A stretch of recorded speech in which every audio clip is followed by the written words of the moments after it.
C'est bon? Allez, on y va. Bonjour, on va parler d'observabilité, ce qu'on aimerait dans l'optimal versus ce qu'on peut faire. Donc, qui suis-je? Je m'appelle Maximilien Bersou. J'adore l'observabilité, c'est pour ça que j'en parle. J'adore l'open source, c'est pour ça qu'on est ici et je travaille dans une société open source. Et je suis donc architecte logiciel chez Centrion. Donc Centrion qui est un éditeur de solutions de supervision applicative, infrastructure. Donc, aujourd'hui, on va parler, j'ai rappelé vite fait l'observabilité, je vais aller assez vite dessus, pour qu'on ait la même définition quand quand on va parler ensemble. Ce qui en découle techniquement, les limitations que ça apporte, et les problèmes au niveau organisationnel. Donc, l'observabilité. Donc, les enjeux, les principes. 1.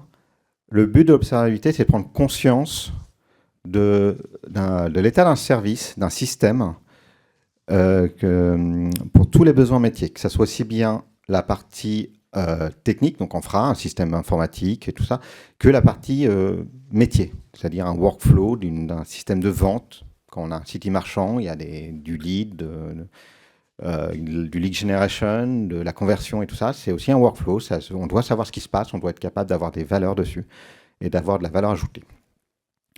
Donc le but, c'est de garantir de la visibilité, donc des applications et des workflows, pour prendre des décisions. Si on ne sait pas comment fonctionne un workflow, comment fonctionne une infrastructure, on ne peut pas prendre de bonnes décisions. Donc le but, c'est d'avoir les informations, les métriques, les données, les événements, pour prendre les bonnes décisions et améliorer la visibilité de ce workflow, ces systèmes et tout ça. Donc pour ça, on va faire quoi? On va collecter tout ce qui se passe sur le système. C'est ce qu'on aimerait, le maximum, les événements. Il faut que ça soit du self-service. Parce que en tant que technicien, je sais les métriques que j'ai besoin en tant que technicien. Par contre, je ne connais pas les métriques métiers, je ne connais pas les métriques du marketing, je ne connais pas les métriques du commerce. C'est eux qui les connaissent. Donc il faut qu'ils soient capables de gérer leurs métriques, aussi bien en envoyant les métriques qu'en les récupérant et les visualisant pour faire de la prise de décision. Et la dernière chose, il faut pouvoir communiquer entre équipes. Là, un workflow aujourd'hui dans une entreprise, ce n'est pas une équipe qui a son petit workflow dans son coin. Ça passe du marketing au commerce, à la technique, parce qu'on passe par des briques techniques, à la compta. Donc un workflow, ça concerne toute l'entreprise. Donc si chacun travaille dans son coin, on va prendre des mauvaises décisions parce qu'on n'aura pas forcément les besoins de ceux qui sont avant nous ou ceux qui sont après nous dans ce workflow. Donc ça, c'est ce qu'on aimerait d'un point de vue théorique. Et voilà. Donc ce qui en découle techniquement. Donc on va parler des 3 piliers en observabilité. Donc dans un système informatique, on va parler des métriques. Donc, mais aussi sur du fonctionnel. On va pouvoir mettre des métriques genre le chiffre d'affaires, le nombre de clients, mais on va mettre des métriques techniques qui vont être le CPU, le load. Voilà. Donc une métrique, c'est à un instant T une valeur numérique. Les logs. Donc les logs, c'est une information, un texte qui est collecté à un instant T. Donc on connaît beaucoup les logs applicatifs, mais ça peut être des logs d'enregistrement d'événements dans un système. Il y a les traces. Donc les traces, c'est ce qui se passe, le processus à un instant T. On est capable de dire quand il commence, quand il finit, quel est son état. Et il y a d'autres informations qu'on voit apparaître. Le profiling, c'est-à-dire on va prendre la photo de comment fonctionne un programme à un instant T, on va le stocker, on va le mettre en avant, ce qui va nous permettre de savoir s'il faut faire de l'optimisation ou pas. Et il y a les événements que j'appelle métiers. Je vais prendre un truc tout bête. Le mois dernier, il y avait un truc qui s'appelait Black Friday. Le site e-commerce va avoir une vie complètement différente que les autres jours. Le fait d'enregistrer le Black Friday dans nos événements fait qu'on peut savoir que cet événement, des métriques système par exemple, est lié à cet événement. Par contre, si on a un fort pic sur notre site, alors qu'on n'a pas d'événement genre Black Friday, solde ou quelque chose, c'est peut-être qu'il y a un problème.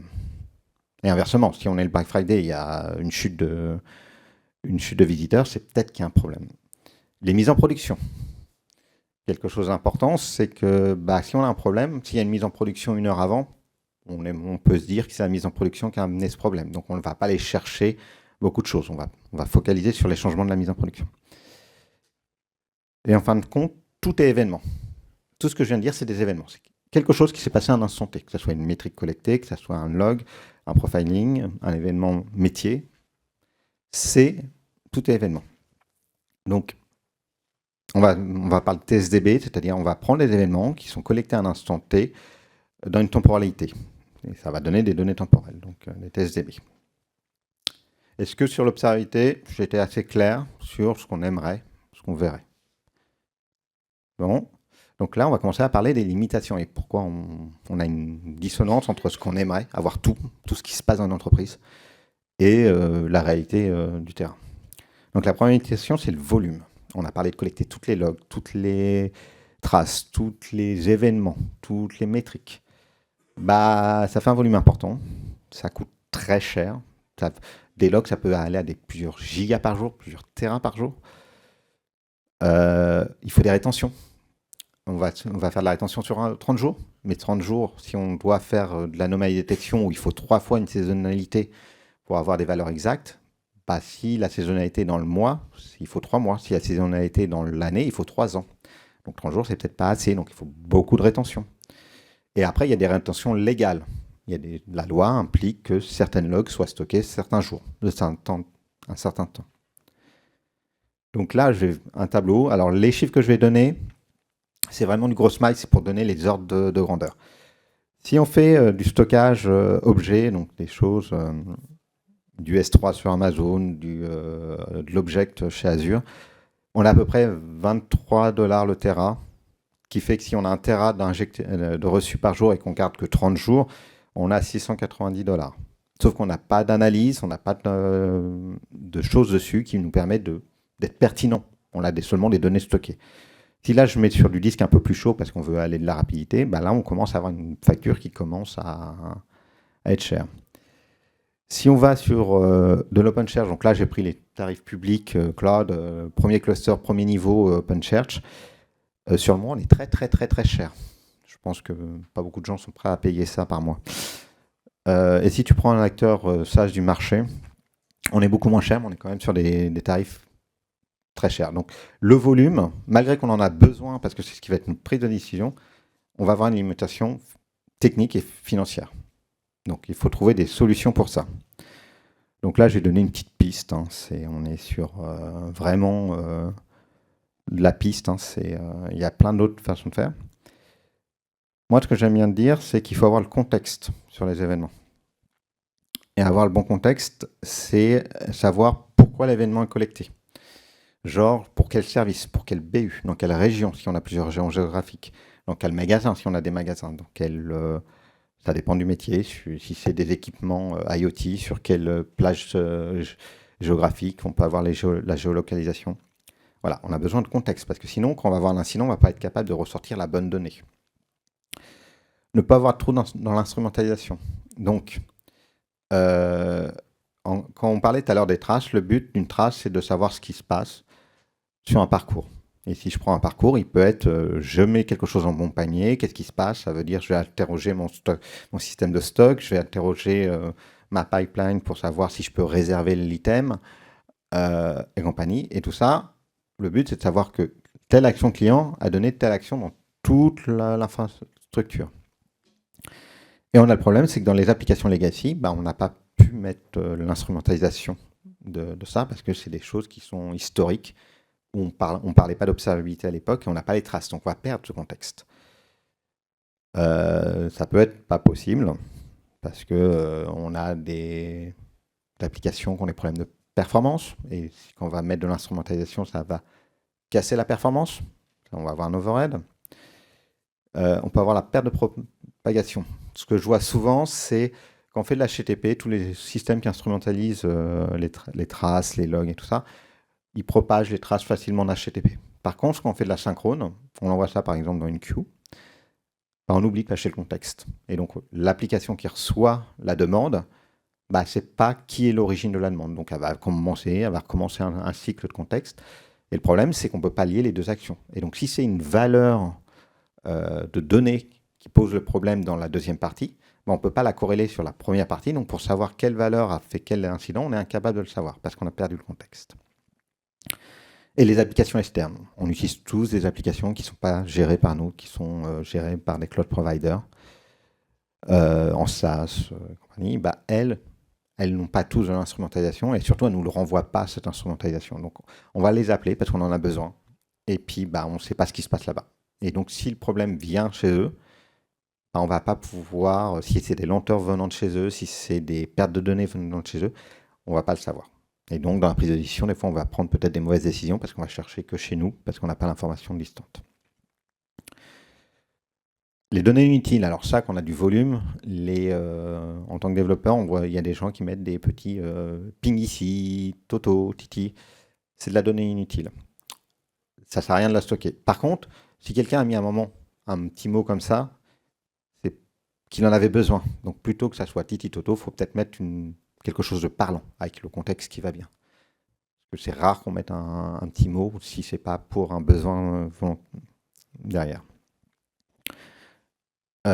Donc les autres pistes, c'est connaître son temps réel.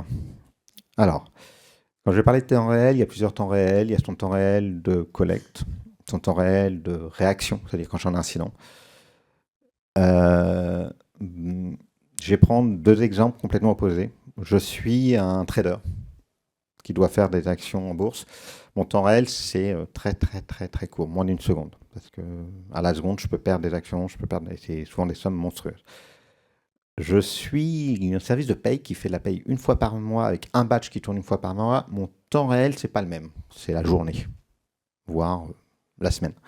Donc, ça sert à rien de collecter toutes les demi-secondes pour quelque chose qui tourne une fois par mois, alors que sur l'autre, il faut collecter le plus petit possible pour avoir les meilleures données. Donc, et pareil, j'ai peut-être pas besoin d'avoir le même niveau de rétention partout. Est-ce que ma dev a besoin d'avoir le même niveau de rétention que ma production? Donc moi, une petite piste, ça c'est typiquement ce qu'on a, c'est une application qui va envoyer des données en trois piliers, donc les logs, les métriques et les traces. Je vais mettre un petit pipeline au milieu pour pouvoir gérer facilement, faire des filtrages et tout ça, mais voilà, ça c'est une stack, c'est ma stack de dev, ma stack de prod, elle se ressemble. J'en crée un environnement, et sur cet environnement, je vais stocker tout, mais vraiment tout. Mais sur 7 jours pour la prod, parce que je sais que mon post-mortem, il est fait dans les 5 jours après mon incident. Donc j'aurai mes données full pour mon post-mortem. Peut-être que sur 3 jours ou une journée sur la dev, parce que mes devs ont besoin de suites très courts, donc je ne vais pas stocker très longtemps. Et chaque environnement va avoir sa stack avec tout stocké. J'ai créé une deuxième stack qui est globale, là, pour pouvoir prendre la décision transverse. Et elle, par contre, je vais simplement envoyer la même chose, mais filtrée. Comme ça, je vais avoir moins de données stockées derrière. Donc, je vais prendre que les logs error warning, peut-être. Et je vais prendre que les traces qui ont un statut en échec, qui n'ont pas fonctionné. Donc, les parcours utilisateurs qui n'ont pas fonctionné. Et je vais prendre 20% du reste, ou 10% suivant mon volume, qui va me donner un sample suffisamment parlant pour prendre de la décision. Mais pas tout. Et je vais faire de l'agrégation. Je vais créer des métriques. Comme ça va me permettre de pouvoir stocker moins. Et sur cette partie globale, je vais faire de la longue durée. Plusieurs mois, plusieurs années, suivant mes besoins. Donc ça, c'est les problèmes qu'on a en limitation technique, dû au volume, à la captation et tout ça. Maintenant, les problèmes organisationnels, parce que ça aussi, on parle de... Il faut que tout le monde soit en self-service, je dis. Il faut que tout le monde mette ses données, tout le monde puisse faire sa visualisation. Donc, le mauvais contexte. J'ai parlé qu'on pouvait manquer de contexte, mais il peut aussi avoir un mauvais contexte. Comme je suis en self-service, j'oublie ou je ne mets pas le bon terme ou je ne mets pas les mots-clés.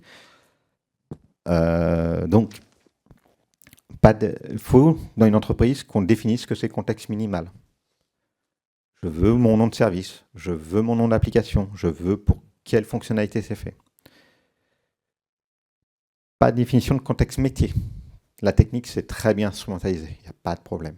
Par contre, si on ne sait pas pour quel métier tourne la technique, on fait tourner des machines. Et le jour où on a un incident sur un client qui nous appelle pour dire que telle application ne marche pas, si on est incapable de savoir quelle machine travaille pour quel métier, on a la perte de visibilité. Donc le monde d'instrumentalisation. Manque d'outils. Quand je parle d'outils, c'est de la doc, des EK, des agents. Même s'il existe des EK sur le marché, c'est bien de faire une surcouche pour ajouter le minimum de contexte, par exemple. Les agents, pareil, des samples de configuration pour avoir le minimum de contexte. De la documentation, on parle de self-service, il faut que tout le monde puisse faire ce qu'il a à faire. Manque de temps alloué. Alors ça, ouais, ça sert à quoi? Ça coûte cher. Je vois pas l'intérêt, donc personne n'a le temps. Donc c'est pas instrumentalisé. Donc il n'y a pas de prise de décision, donc il n'y a pas d'intérêt, donc on n'a pas plus de temps. Les problèmes de performance, j'en ai déjà parlé, c'est des fois on peut pas, on va dire non mais il faut surtout pas faire d'overhead sur ce projet-là, il faut que je sois à la milliseconde, il peut pas perdre de temps. Donc des idées, si ça veut bien venir, voilà. Créer un framework. Le framework, ce que je dis, c'est aussi bien des frameworks techniques que de la documentation pour aider les gens à l'utiliser. Là, c'est un peu plus technique, mais pour ce qui est des problèmes de performance, tout ce qui est eBPF, ça se permet de pas se mettre dans l'application, mais se mettre au niveau plus bas niveau, qui permet de garder cette visibilité sans perte de performance ou très très peu. Maintenant, on va parler du problème d'adoption. Comme je disais, si on n'a pas le temps, on ne va pas instrumentaliser. Si on n'a pas le bon contexte, on ne va pas avoir les intérêts, on va perdre on va perdre du temps, ça coûte cher. Donc, quelque chose qui coûte cher, si on n'a pas de valeur ajoutée derrière, on ne l'adopte pas. Donc, un des premiers freins au problème d'organisation, c'est les organisations en silo. Quand on a du métier multi-BU, si chacun travaille dans son coin, les décisions ne sont pas prises dans le bon sens parce que chacun va répondre à son besoin, mais pas au besoin global. Et donc, on ne va pas avoir une bonne vision. On va avoir de la duplication de données qui revient à l'augmentation du coût. On va avoir de la perte de visibilité. Chacun travaille dans son coin. Donc, chacun a sa vision, mais il ne voit pas ce qui se passe à côté, il ne voit pas ce qui se passe en avant. Donc, le manque de données, on en a déjà parlé. C'est ce qui empêche de construire les vues métiers, ce qui empêche de construire les vues techniques, et du coup, de prendre la bonne décision. Ce qui peut amener à des mauvaises interprétations. Alors le pire, c'est qu'on a des mauvaises données ou pas de données. On dit c'est ça le problème, on va mettre de l'argent pour corriger ce problème, et en fin de compte, le problème est en amont et on ne l'a pas vu. Donc ça va amener de la frustration, parce que quand on change un produit, parce qu'on pensait que c'était le produit qui avait un problème et que ça coûtait très cher, on est frustré, on considère que le produit d'observabilité ne fonctionne pas. Et le manque de vision. Donc dans le manque de vision, il y a, si on ne met pas en avant le gain, il n'y aura pas d'adoption. Par contre, dès que vous mettez, les gens voient l'intérêt de l'application, l'intérêt du gain, tout de suite c'est adopté. Les besoins du métier haut niveau ne sont pas descendus correctement, ce qui fait que les gens ne savent pas pourquoi ils font ça. Donc ils ne vont pas passer de temps à essayer de remonter des informations pour le haut niveau. Et pourtant, c'est le bas niveau qui va me donner des informations. Donc des idées, j'en ai qu'une, c'est de faire de l'observabilité un projet d'entreprise. Faut que ça soit aussi bien la direction qui dise qu'il faut que ça serve à tout le monde, que la technique qui est capable de donner les outils pour faire que ça fonctionne. Sinon, votre projet en entreprise d'observabilité, il va vous coûter cher, il ne sera pas pertinent. Il fonctionnera, la technique aura des informations, il fonctionnera, mais ça s'arrêtera là. Donc pour résumer ce que j'ai dit, le plus important, c'est de faire de l'observabilité un projet d'entreprise pour que l'adoption soit globale. C'est connaître en temps réel. Ça ne sert à rien de collecter des choses à la seconde, à la demi-seconde, si vous traitez à l'heure, aux 2 heures. Fournir un framework pour que tout le monde puisse travailler. Et simple framework de préférence. S'il faut des techniciens à chaque fois, ça ne va pas le faire. Et tendre vers une couverture complète, on ne pourra pas faire tous les événements, toutes les métriques, toutes les données. Ce n'est pas possible. Techniquement, à l'heure d'aujourd'hui, ce n'est pas possible. Ça revient trop cher. Et surtout, on va en oublier quoi qu'il arrive. Donc, mais avoir un objectif clair de ce qu'on veut, faire partie, par étape, et que ce projet soit global. Merci beaucoup. Merci Maximilien. Je ne sais pas s'il y a le temps pour des questions. Non. Alors, peut-être une question, s'il y a une question.